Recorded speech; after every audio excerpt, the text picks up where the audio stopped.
Assembly సమావేశాలు అయిపోయాయి, నిరవధిక వాయిదా పడింది. సో మంత్రులంతా కూడా ఇక ఎన్నికల హడావుడిలోకి వెళ్ళిపోయారు. నిన్ననే కొంతమంది మంత్రులు అటు అస్సాంకు, ఇటు తమిళనాడుకు, అటు కేరళకు ప్రయాణమయ్యారు. ముఖ్యమంత్రి రేవంత్ రెడ్డి కేరళలో స్టార్ క్యాంపెయినర్గా ఉన్నారు. కేరళలో అధికారం దిశగా అడుగులు వేస్తున్నారు. సో ఇట్లాంటి క్రమంలోనే కొన్ని కీలకమైనటువంటి అంశాలు అసెంబ్లీలో జరిగినటువంటి చర్చలు కానీ, ప్రభుత్వం పైన వస్తున్నటువంటి విమర్శలు కానీ, ఈ పథకాలకు సంబంధించి 6 గ్యారెంటీలకు సంబంధించి చట్టబద్ధత తీసుకురావాలని చేసి ప్రతిపక్షం చేసినటువంటి డిమాండ్ కానీ, ఇవన్నీ చర్చలుగానే మిగిలిపోయాయి. వీటికి క్లారిటీలు ఏంటి అర్థం కానటువంటి పరిస్థితి. నిండు సభలో సొంత పార్టీకి చెందినటువంటి ఎమ్మెల్యే కోమటిరెడ్డి రాజగోపాల్ రెడ్డి వ్యాఖ్యలు ప్రభుత్వాన్ని ప్రశ్నించే విధంగానే ఉన్నాయి. ఒక అనుమానం కనిపిస్తోంది. ఏంటి పరిస్థితి ఏంటి? కాసులు లేవు, సంక్షేమ పథకాలు ఇచ్చేటువంటి పరిస్థితి లేదు, అభివృద్ధికి నిధులు మంజూరు చేసేటువంటి పరిస్థితి లేదు.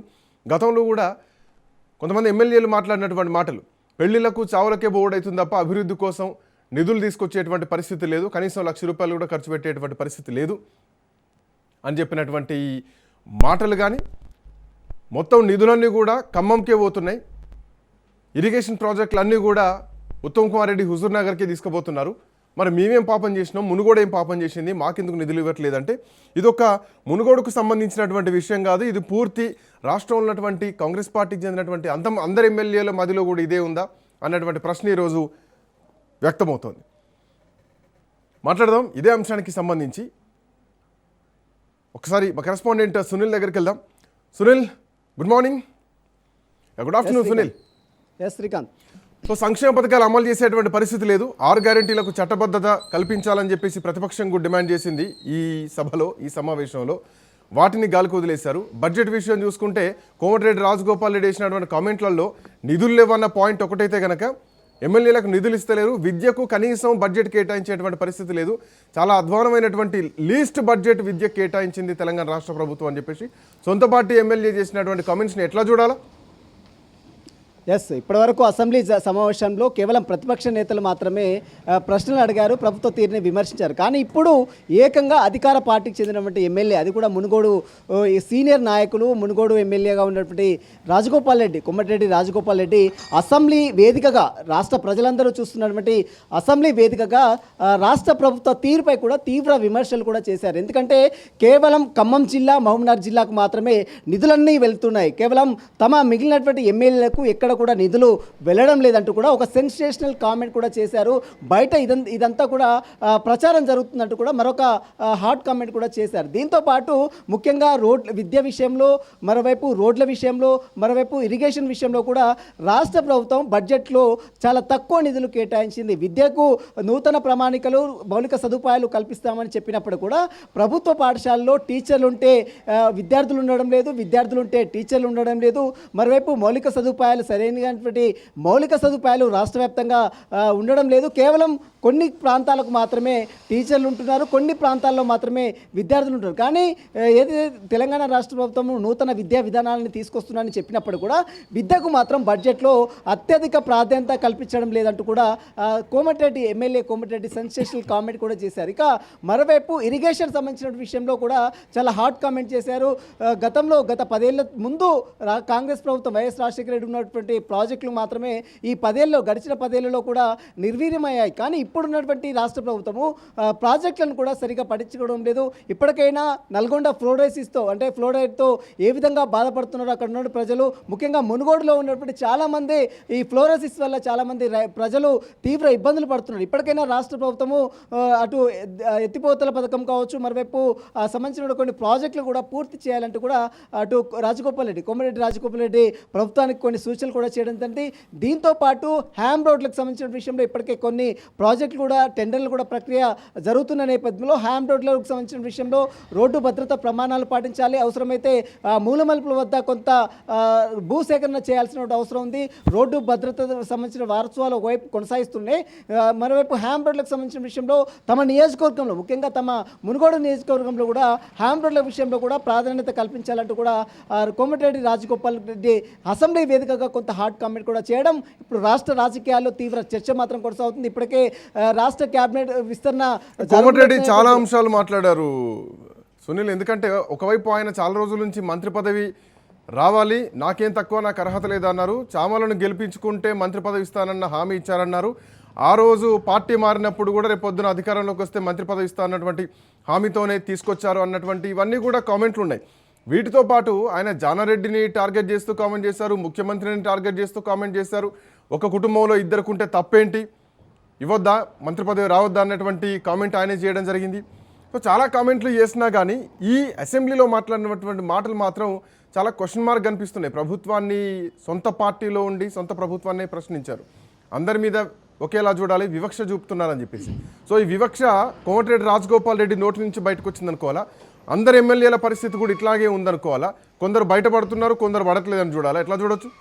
ఎస్, ఖచ్చితంగా మీరు అన్నట్టు రాజగోపాల్ రెడ్డి చేసినటువంటి కామెంట్స్ ఇప్పుడు రాజకీయంలో మాత్రం చర్చ కొనసాగుతుంది. ఎందుకంటే ఎమ్మెల్యేల ఫండ్స్ విషయంలో మాత్రం కేవలం ఒక జిల్లాకు మాత్రమే, అది కూడా ఖమ్మం జిల్లా స్పెసిఫిక్గా కోమటిరెడ్డి రాజగోపాల్ రెడ్డి మెన్షన్ కూడా చేయడం జరిగింది. ఖమ్మంలో ఎందుకంటే ముగ్గురు మంత్రులు ఉన్నారు, ఒక ఉప ముఖ్యమంత్రి మల్లు భట్టి విక్రమార్కతో పాటు తుమ్మల నాగేశ్వరరావు ఉన్నారు, పొంగులేటి శ్రీనివాసరెడ్డి ఉన్నారు. ఈ ముగ్గురు ఉన్నటువంటి మంత్రులు ఉన్నటువంటి ఖమ్మం జిల్లాకు అధిక ప్రాధాన్యత కల్పిస్తున్నారు. ఎమ్మెల్యేలు అంటే రాష్ట్రం మొత్తం కూడా ఉంటున్నారు, అనేక నియోజకవర్గాలు ఉంటేనే రాష్ట్ర ప్రభుత్వము ఏర్పడుతుంది. కాబట్టి ఆ రాష్ట్ర ప్రభుత్వంలో ఉన్నటువంటి ఎమ్మెల్యేలను కూడా ఖచ్చితంగా ఫండ్స్ ఇవ్వాలి, ఖచ్చితంగా వారికి నిధులు కేటాయించాలనే హాట్ కామెంట్ కూడా రాజగోపాల్ రెడ్డి చేయడం.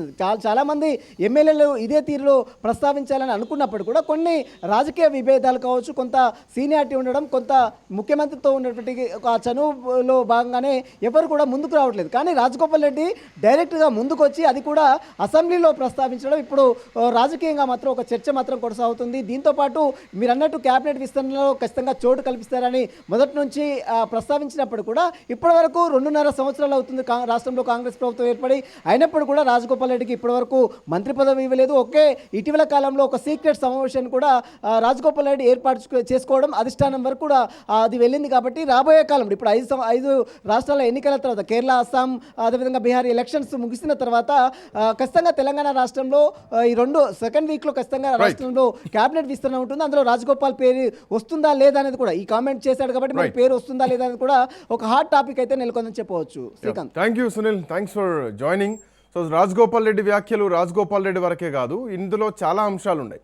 నిధులు లేవు, రాష్ట్ర ప్రభుత్వం రిజర్వ్ బ్యాంక్ పైనే ఆధారపడి ప్రభుత్వాన్ని నడిపించాల్సినటువంటి పరిస్థితి, వచ్చే ఆదాయం జీతాలకు పెన్షన్లకు వీటికే పోతుంటే సంక్షేమ పథకాలని పూర్తి స్థాయిలో అమలు చేయలేనటువంటి పరిస్థితి, హామీలన్నీ ఇష్టానుసారంగా ప్రకటించి ఇచ్చే వరకు వచ్చేసరికి వాటికి చట్టబద్ధత లేకపోవడం, కనీసం ఒక హోప్ లేకపోవడం, ఇస్తారా ఇవ్వరా అన్నటువంటి, మహా అయితే ఫ్రీ బస్సు, మహిళలకు రావాల్సినటువంటి పెన్షన్ల విషయంలో ఇంకా క్వశ్చన్ మార్కే ఉంది.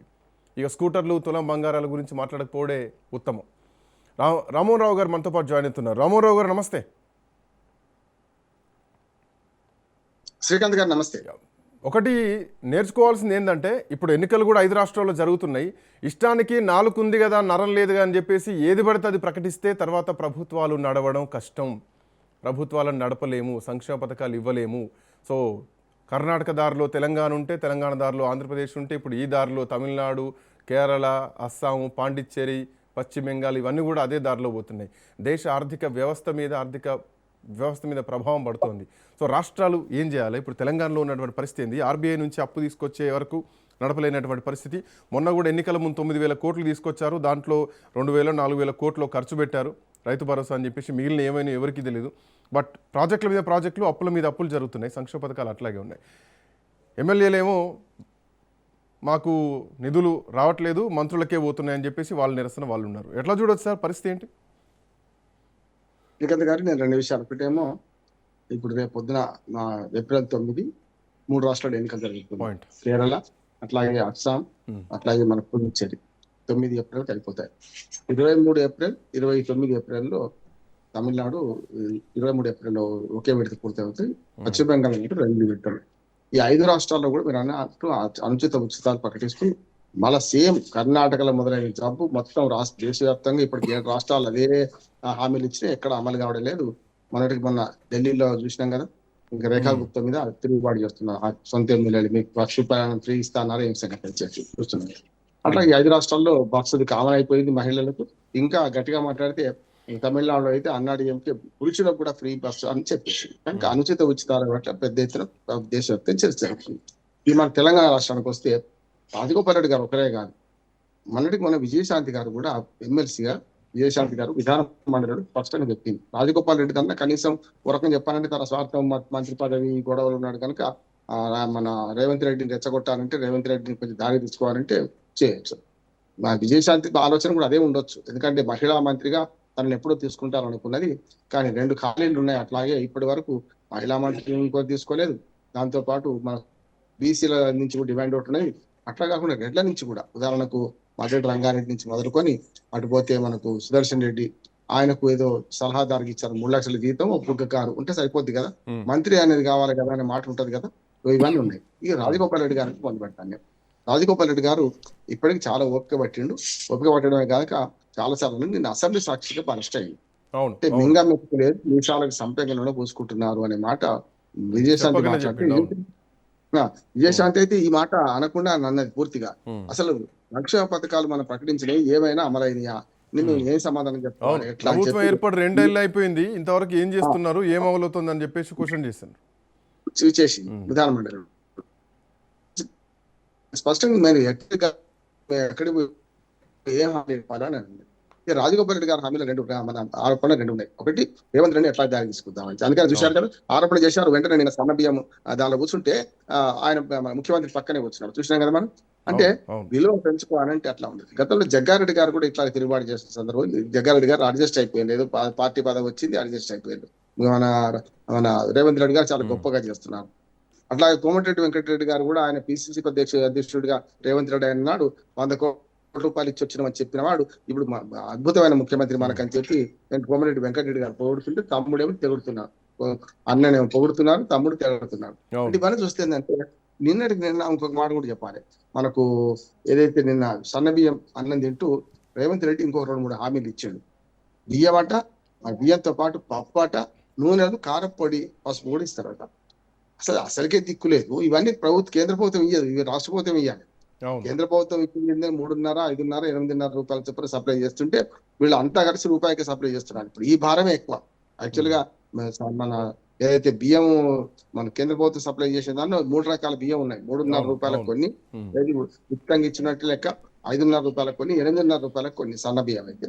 ఈ 3కి మిగతా 1 రూపీ పోగా మిగతా 7.5, 5.5, 4.5 పెట్టుకునేది వీళ్ళే కదా, అదొకటి నడుస్తుంది. కొత్తగా ఇప్పుడు కారపొడి అట, పసుపట, నూనెలట, అట్లాగే కందిపప్పు కూడా ఇస్తా అంటున్నాడు. ఎక్కడి నుంచి ఇస్తారని అనుకుంటాను. మీరు ఇంతకుముందు జ్ఞాపకం చేశారు శ్రీకాంత్ గారు, 9,000 కోట్ల రూపాయలు ఆర్బీఐ నుంచి రుణం తీసుకున్నాం, కేవలం రైతు భద్రత కోసం తీసుకున్నాం, రైతు భరోసా ఇవ్వడానికి తీసుకున్నాం.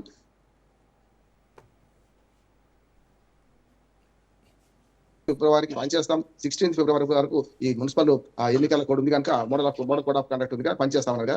17 ఫిబ్రవరి అయింది, 17 మార్చిలో అయింది. అందులో నుంచి 3,000 కోట్లు మాత్రం మొన్న ఏది మనకు మన సభ సందర్భంగా మనకు నార్మేట గ్రామంలో ఆయిల్ ఫ్యాక్టరీ రిఫైనరీ ప్రారంభించే క్రమంలో 3,500 కోట్ల రూపాయలు అందరికి ఎకరం చొప్పున వేశారు. గమ్మత్ ఏంటంటే చాలా ఉపాయం చేస్తుంది గవర్నమెంట్. ఎట్లా ఉందంటే గతంలో కేసీఆర్ గవర్నమెంట్ ఎకరము రెండో రోజు 2 ఎకరానికి, 3వ రోజు 3 ఎకరానికి పడేది కదా. అవన్నీ పోయి 2 విడతలు ఎగ్గొట్టి 3వ విడత ఎగ్గొట్టిన విడతలు కాకుండా ఇప్పుడు ఇంకో విడతకి ఏం చేశారంటే ఇప్పుడు అందరికి ఎకరం పైసలు వేసేసారు. 50 ఎకరాలు ఉన్న వాడికి ఎకరం వస్తుంది, 1 ఎకరం ఉన్నవాడికి ఎకరం వస్తుంది. ఈ ఎకరం ఉన్నవాడికి ఎకరం 2 ఎకరం లేదు రాదు. ఎక్కడ జరుగుతుంది మిస్టేక్ అంటే ఇక్కడ ఏదో లంక బిందెలు లేవు అనుకొని వచ్చినాం, బట్ ఇక్కడ ఏ బిందెలు లేవు, అంత ఉట్టిదే ఉన్నాయని చెప్పేసి ఆనాడు ఒక మాట కామెంట్ చేశారు. నన్ను కోసిన రూపాయి వెళ్ళదు, ఢిల్లీకి పోతే అప్పు కోసం పోతే చెప్పుల దొంగను చూసినట్టు చూస్తున్నారు అని చెప్పేసి ఒక రాష్ట్ర ముఖ్యమంత్రి, ఒక కెప్టెన్ మమ్మల్ని దొంగలా చూస్తున్నారని మాట్లాడడం ఇది చాలా దురదృష్టకరమైనటువంటి మాట. Point number 1. ఇంకోటి ఏంటంటే సార్, రోజువారీ సాధారణ ఖర్చుకు కూడా అప్పు చేయాల్సి వస్తుంది. 3,47,000 కోట్ల రూపాయలు అప్పు చేసింది గవర్నమెంట్ కేవలం 2 సంవత్సరాలు 3 నెలలు. విచిత్రం ఏంటంటే బడ్జెట్ కంటే అప్పు ఎక్కువ కనిపిస్తుంది. 3,24,000 కోట్లు అప్పు బడ్జెట్, 3,20,000 ఒక సంవత్సరం బడ్జెట్ అంతా అప్పు చేసేసి 2 సంవత్సరాలు. ఇందులో మళ్ళీ పాత ప్రభుత్వాలు అప్పులు చేసినాయి అని చెప్పేసి మళ్ళీ మీదికి వెళ్ళి నిందలేయడాలు మాట్లాడాలి. అసలు ఆర్థిక వ్యవస్థ బాగుపడడానికి ప్రభుత్వం తీసుకున్నటువంటి చర్యలేంటి? వీళ్ళు దావోస్ పోయి చేసినటువంటి ఎంఓయూలన్నీ గ్రౌండ్ ఎప్పుడైతే ఎన్నేళ్లకైతే ఇమీడియట్ ఏం కావు, చెప్పుకున్నంత గొప్పగా ఏముంది సార్. జాబ్ క్యాలెండర్లు ఎందుకు సార్? ఒక్క నిమిషం సార్. జాబ్ క్యాలెండర్ల విషయంలో క్లారిటీ లేదు, రిటైర్మెంట్ బెనిఫిట్ల విషయంలో క్లారిటీ లేదు, మహిళలకు ఇచ్చేటువంటి పెన్షన్ల విషయంలో ఇప్పటికీ క్లారిటీ లేదు. దరిదాపు 420 ఇచ్చినటువంటి హామీల విషయంలో క్లారిటీ లేదు. బీసీలకు సంబంధించినటువంటి 42% రిజర్వేషన్ సంబంధించినటువంటి విషయం క్లారిటీ లేదు. కార్పొరేషన్ సంబంధించినటువంటి విషయంలో క్లారిటీ లేదు.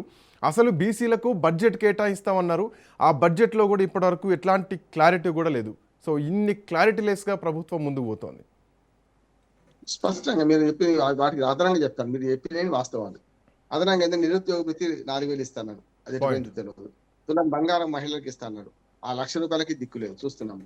అట్లాగే పెన్షన్, మీరు పెన్షన్లు అంటే ఎప్పుడో రిటైర్ అయిపోయి సంవత్సరం అయినా కూడా కనీసం వాళ్ళు కూడబెట్టుకున్న సొమ్ము కూడా వాళ్ళు ఇవ్వడానికి చేతులు రావడం, డబ్బులు కూడా లేవు, చూస్తున్నాం మనం.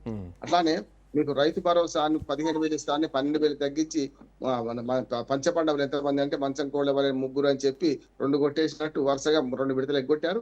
ఒక విడత ఇవ్వడానికి కూడా ఇప్పుడు అటు ఆరాకొర బడ్జెట్ చేస్తున్నారు కదా. రైతులకు ₹12,000 రైతు కూలీలకు ఇస్తున్నారు, ₹15,000 కౌలు రైతులకు ఇస్తున్నారు. అన్ని బట్టి అంటే అప్పుడు ఆపద్ధర్మంగా హామీ ఇచ్చినాం, అవి అయిపోయింది. ఇప్పుడు ఏం చేయలేము అంటున్నారు. 18,000 కోట్ల వసూళ్లు ప్రతి నెల వీళ్ళకి వచ్చే ఆదాయం 27,000 కోట్లు. ఇప్పుడు 25,000 కోట్లు కూడా దాటిందట. 27,000 కోట్ల రూపాయలు ఖర్చు ఉన్నది. అంటే ఆదాయానికి మించిన ఖర్చు ఉన్నది. మనని ఉగాది పంచాంగం చదువుతుంటే మనం రాష్ట్ర ప్రభుత్వం బడ్జెట్ ఎంత అంటే 18, 27 అని చదవాల్సింది. 18 ఆదాయం, 27 ఖర్చు. 27,000 కోట్లు పోయి ఇప్పుడు అతి త్వరలో అంటే బడ్జెట్ పెరుగుతున్నా కొద్దీ అతి త్వరలో 30,000 కోట్లు జరుగుతుందట.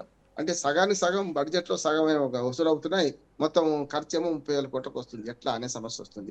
కానీ ఇవన్నీ తెలంగాణకు వచ్చిండ్రా, లంక మీదలో ఉన్నాయని తెలుసుకోవడం అవసరం లేదు. ఎందుకంటే వాళ్ళు అప్పుడే 8 లక్షల కోట్లు 7 లక్షల కోట్లు అప్పు ఉన్నదని చెప్పి ప్రతిపక్షాలుగా ఉన్నప్పుడు ఆరోపించింది కదా, వాళ్ళు తెలుసు కదా. 7 లక్షల కోట్ల రూపాయల అప్పులో బడ్జెటరీ అప్పులు ఎంత, గ్యారంటీ అప్పులు ఎంత, అసలు అప్పులు ఎంత అంటే మన కాగు నివేదిక వచ్చింది కదా. 4,20,000 కోట్లు, 4,30,000 కోట్లు మాత్రమే బడ్జెటరీ అప్పులు. ఇంకా 3,70,000 కోట్లు అంటున్నారు ఏది గ్యారంటీ అప్పు తీసేస్తే. మరి 3,70,000 కోట్లు 2.5 ఏళ్ళలోనే అయిపోయింది కదా. ప్రభుత్వాలను 370 చేరుకుంటారు వీళ్ళు కూడా, సమస్య లేదు. కనుక వాళ్ళు 10 ఏళ్ల 9.5 ఏళ్ల పాలనలో కేవలం 4 లక్షల కోట్ల అప్పు చేస్తే 2.5 ఏళ్లలోనే మరి 4 లక్షల కోట్ల అప్పు చేస్తే ఎట్లా అనేది అడ్మినిస్ట్రేషన్ పరిస్థితి ఏమో ఇట్లున్నది. బట్ కాన్ఫిడెన్స్ లెవెల్స్ ఏమో పీక్స్ లో ఉన్నాయి. 2029 వరకు నేనే ఉంటా, ఆ తర్వాత కూడా 10 ఏళ్ళ ముఖ్యమంత్రి నేనే ఉంటా. How it is possible? Lakshman గారు డీల్ చేసింది. డాక్టర్ లక్ష్మణ్ గారు ఆయనకే లెక్కలు తెలియదు అంటున్నాడు. ఆయన ఏమన్నాడు, రేపు డిసెంబర్, నేను మొదటి నుంచి చెప్తున్నాను శిఖర్, డిసెంబర్ 2028 11వ తేదీ అంటే మన ఫస్ట్ అసెంబ్లీ సమావేశం మొదలైన రోజుకి ముగుస్తుంది. తర్వాత రాష్ట్రపతి పాలన అవుతుంది తప్ప ఈయన కంటిన్యూ కాదు. ఆ మాట చెప్తే ఆయన లెక్కలు తెలవని అంటున్నారు. చూస్తున్నాం కదా. అట్లాగే లెక్కలు తెలవదు ఎవరికి అంటే ఇప్పుడు విభజన చాటు మన డీలిమిటేషన్ విషయంలో దుర్మార్గంగా మాట్లాడుతున్నారు మన రేవంత్ రెడ్డి గారు. ఎట్లా అంటే డీలిమిటేషన్ లో అదే రేషియోలో పెరుగుతున్నాయనే కనీస జ్ఞానం లేకుండా మాట్లాడుతున్నాడు. ఆయన డాక్టర్ ఎట్లా అయిందో లెక్కలు తెలియదని లక్ష్మణ్ అంటున్నాడు, బీజేపీ ఆయన. కానీ నేనేమంటా, ఈయనకి లెక్కలు తెలుస్తున్నాయి. మరి ఈయన మరి మొన్న హార్వర్డ్ యూనివర్సిటీ చదివచ్చింది కదా, మరి ఈయనకి ఏం లెక్కలు తెలుస్తున్నాయి నేను అంటున్నాను. ఎందుకంటే 100/150 అయితే అదే రేషియోలో మనకు ఉత్తరప్రదేశ్ లో అట్లా పెరుగుతున్నాయి కదా. ఉత్తరప్రదేశ్ లో 80 ఉన్నాయి, ఇప్పుడు 120 అవుతాయి. మన దగ్గర 40 అయితే 60 అవుతాయి, అంతే కదా. అటువంటి అది విడిచిపెట్టి దక్షిణ భారతదేశం 410 సీట్ల కొరత ఉంటుంది, ఉత్తర భారతదేశం వాళ్ళు ఓట్లు వేసుకుంటే సరిపోతుంది అంటే ఇప్పుడు అదే కదా. ఇప్పుడు అక్కడ 80 ఉంటే మన ఉమ్మడి రాష్ట్రం 2గా 42 ఉన్నాయి. మరి అప్పుడు ఆయన ఇప్పుడు అంతే కదా, లెక్కలైతే కదా రేషియో అదే ఉంటది కదా. 100-150 అయినప్పుడు రేషియో అదే ఉంటది కదా. దాని ఈ కనీస జ్ఞానం ఎందుకు లేకుండా పోతుంది ముఖ్యమంత్రి గారికి? నిన్ననే మాట్లాడాడు ఏది ఈ విషయం అంతా కూడా తప్పు చూడాలి సార్. ఇంకా కేరళ ఎన్నికల ప్రచారంలో ఇంకేమేమి మాట్లాడతారో చూడాలి. ఎందుకంటే అక్కడ మొత్తం పత్రికలలో వార్తలు ఇచ్చేసారు ఇక్కడ బాగా అభివృద్ధి జరిగిందని. మరి అక్కడ ఏం మాట్లాడతారో చూడాలి. దాని మీద కూడా చర్చలు భవిష్యత్తులో మనం చేయాల్సి వస్తుంది. Anyway, thank you so much Rammohan Rao garu, thanks for joining. So ఇది రాష్ట్రంలో ఉన్నటువంటి పరిస్థితి. సంక్షేమ పథకాల విషయంలో ఎట్లాంటి క్లారిటీ లేదు. ఒకవైపు ఇస్తున్నటువంటి హామీలు మాత్రం ఆకాశంలో హార్మ్యాలు గడుతున్నట్టే ఉన్నాయి. అన్ని రాష్ట్రాల పరిస్థితులు ఉంది. కర్ణాటకలో మొదలైనటువంటి ఈ పరిస్థితి దేశవ్యాప్తంగా వ్యాపిస్తోంది. మహిళా ఓటర్లను ఆకట్టుకోవడానికి మహిళలకు ఉచితాలు డబ్బులు అకౌంట్లలోకి వేస్తూ బీహార్లో 10,000, కేరళలో 5,000, తమిళనాడులో 5,000. సో ఇట్లా అత్యాశలు చూపించేసి ఆ తర్వాత ప్రభుత్వాలు నడపడానికి ఇబ్బందులు పడాల్సినటువంటి పరిస్థితులు కనిపిస్తున్నాయి. కర్ణాటక అయితేనేమి, ఇటు తెలంగాణ అయితేనేమి. చూద్దాం ఎట్లాంటి పరిణామాలు పోతున్నాయి. That's all for now. Next updates continue అయితే కీప్ వాచింగ్ రాజ్ న్యూస్.